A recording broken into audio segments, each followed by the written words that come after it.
Hello, everyone. My name is Courtney Williams, and I am currently sitting here with Dr. Monique Guillory, the president of the Dillard University, and this is going to be a special report for City News. Well, Dr. Guillory, thank you so much for joining us today and taking time out of your very busy schedule, I'm sure. It's the life of a president. What can I say? A relatively new president, but I'm happy to be here and really happy to talk about something as important as UNCF. Absolutely. So, as we know, in the coming days, the 12th annual UNCF Mayor's Mass Ball is going to be taking place. Tell me a little bit about what this is going to mean, not just for the city of New Orleans, but the students who it's going to have the most impact on. Well, the historically black colleges and universities are a very important group of higher education institutions, and we have the unique benefit of something like UNCF to support us, to bring us together as this consortium of schools that support students who often need considerable amounts of support to stay enrolled in higher ed. And so ultimately, this is actually going to be my first Mayor's Mass Ball here in New Orleans.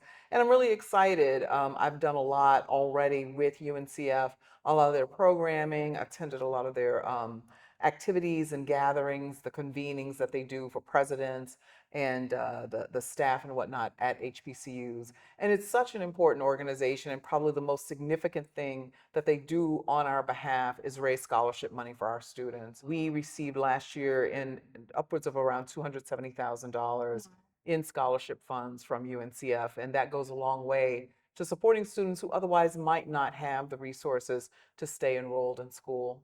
And I'm so glad you touched on that in terms of those scholarships, because a lot of kids, if they don't have that money, they just do without going to school. Tell me, how important is that not only for people that, whether you attended a HBCU or you don't, give back to your community, give back to schools? Absolutely. I mean, there's been such a significant shift in the sector of higher education. When I was going to college, we all just kind of saw it as a rite of passage that we were going to have student loans that we had to pay back. And, we all kind of like watched that balance go down as we tried to pay off our student loans.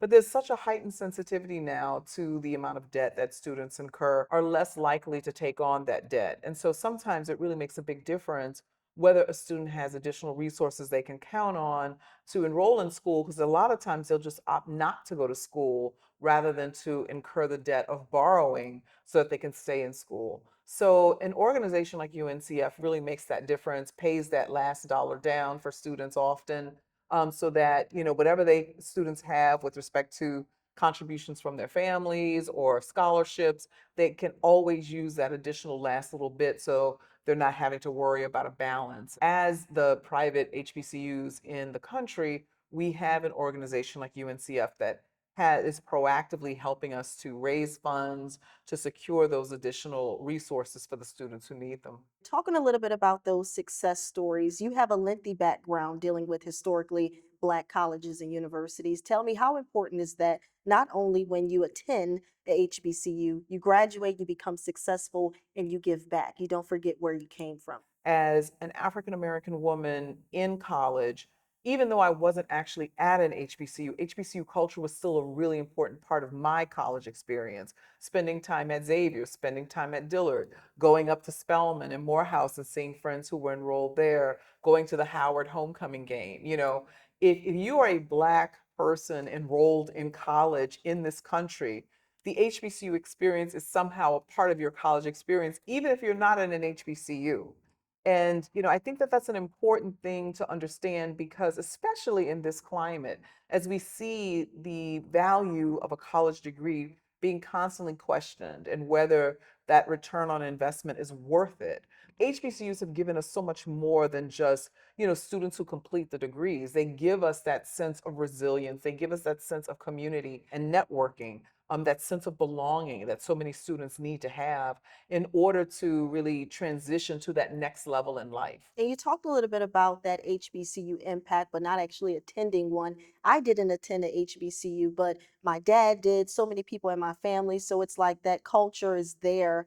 We're in a room right now surrounded by that HBCU impact, the marching bands. I feel like you can't really go anywhere or do anything specifically here in the city of New Orleans without talking a little bit about the impact of those bands, the Southern universities that you hear all the time, Jackson State University. Tell me a little bit about the impact that these marching bands alone have had on the world. Just the musicality, creative spirit that thrives in an HBCU environment. It's kind of iconic and representative of the resilience of African American people and how uniquely representative our culture is for us.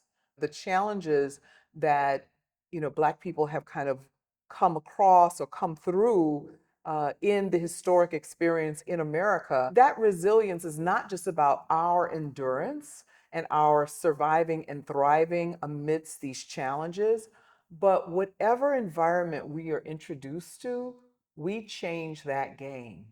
And I think that what we have contributed to kind of the marching band culture is endemic of that, is representative of that. We bring our own flair, we bring our own style. It's such a unique triumph of African American contributions across the board. So it's not just in the performative space, it isn't just in the creative arts.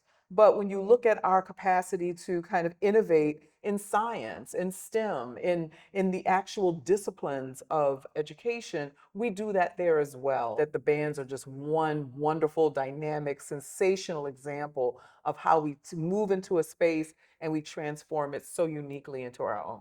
HBCU impact. UNCF is one of those groups that keeps that alive. Tell me, how do we keep that going for years down the line, even after we're gone? We still want that HBCU impact to be here. And obviously, those schools, Dillard University, we want that legacy to continue on.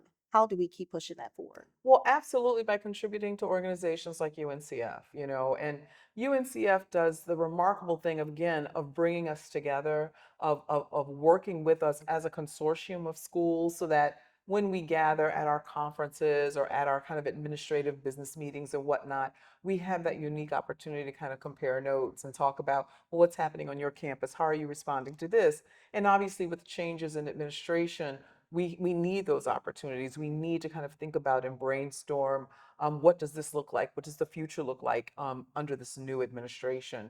And so, of course, we need to protect these institutions because I think as we see America changing, as we see America growing through these shifts, HBCUs will be one of those rare institutions that have been uniquely American from the very beginning. If someone was watching this for the very first time, they knew nothing about the HBCU impact, they knew nothing about Dillard University, what would you like them to know about Dillard, why it's so important, and why these HBCUs need help continuously to stay alive? It's the oldest HBCU in the state of Louisiana, 155 years. It is extremely empowering to be in a community of people who look like you, whose stories are like your story, whose backgrounds are like your background. Just like you and I were saying, neither one of us went to an HBCU. Both of us have the experience of our parents having attended HBCUs. And of Absolutely. course, for generations, that was the story because our parents could only attend HBCUs. So, by extension, we owe who we became to HBCUs because our parents were who they were because of HBCUs. The 12th annual UNCF Mayor's Mass Ball, which is coming up, this will be your first time attending. Absolutely. Again, just the opportunity to come together with friends and colleagues and peers in this space is really welcomed, and I'm looking forward to that. I just attended their gala in Washington D.C.